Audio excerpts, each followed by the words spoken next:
สบายดีพี่น้องสุภูสุคนเนาะวันนี้มาพบกับสาวน้อยคือเก่าทุกคนอย่างนี้เจ้มาเอาควายเขาโฮมบรรยากาศตรงไหนตรงหน้าหอนขนาดทุกคน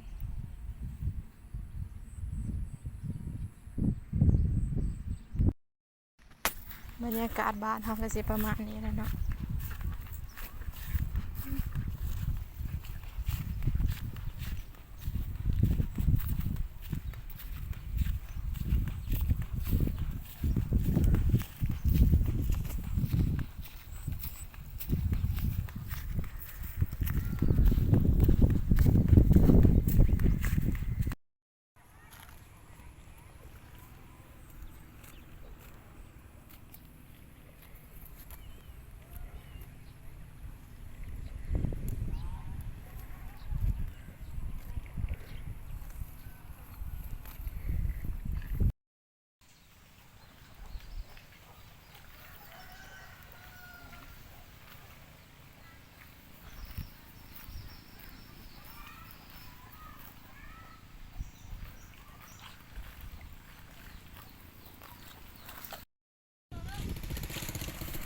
นิดหน่อยสักนิดบ่มีเบียขี่รถเลาะอยู่เบิดมือ